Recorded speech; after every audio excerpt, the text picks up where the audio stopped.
Nul ne semble ignorer, le monde entier est en guerre. Loin des bruits des balles, la Covid-19 est cet ennemi public invisible, mais ô combien de fois dévastateur. Pour y faire face, le Gabon s'est doté de ressources humaines et matérielles adéquates. C'est à cet effet que le poste de commandement opérationnel de la coordination technique du comité de pilotage du plan de veille et de riposte contre l'épidémie à coronavirus a été mis en place. Afin de connaître le mode de prise en charge des patients et comment le Gabon entend intensifier la lutte, nous nous sommes rapprochés des équipes techniques. Chaque fois qu'une alerte est donnée, il y a une équipe qui est envoyée sur le terrain pour aller investiguer ce cas, savoir si ce cas a un lien avec ce que nous recherchons et fait appel par la suite au laboratoire pour aller faire les prélèvements. Donc c'est de cette manière que nous travaillons. Donc chaque sous-commission a un plan de travail dans la journée et à 16h, à partir de 16h, toutes les sous-commissions se réunissent en plénière pour un rendu des résultats de manière à faire une analyse de l'ensemble des problèmes qui ont été relevés de manière à y apporter des solutions pour le lendemain. S'agissant de la prise en charge des patients atteints de Covid-19, le docteur Mohamed Bakari Ozavino nous en dit plus. Il y a un certain nombre d'organes, un certain nombre d'entités dans cette machine de la riposte.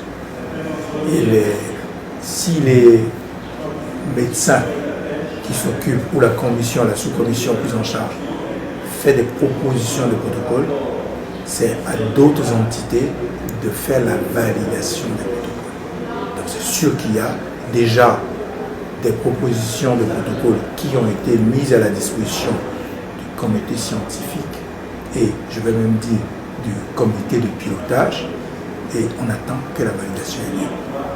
Évidemment qu'on s'est inspiré de tout ce qui se fait sous d'autres cieux on s'en est servi pour faire la proposition de protocole. S'agissant de la situation épidémiologique, le Gabon enregistre une trentaine de cas positifs, mais dont la prise en charge ne nécessite pas l'usage particulier d'un traitement.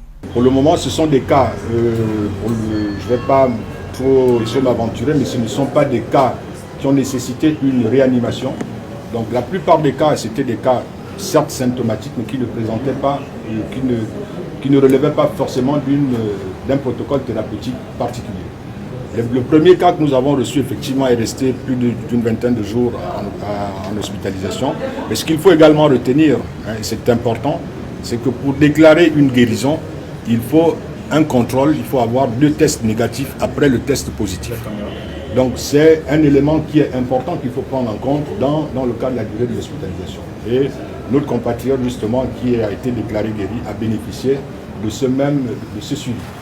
Avec 33 malades de Covid-19 en cette matinée du 8 avril 2020, le Gabon s'active à arrêter un protocole thérapeutique, une démarche qui nécessite la validation du comité scientifique mise en place dans le cadre de cette riposte. La courbe exponentielle de cette pandémie doit interpeller les populations sur les mesures d'usage à travers la pratique des gestes barrières d'une part, mais aussi servir d'indicateur aux experts pour intensifier la riposte d'autre part.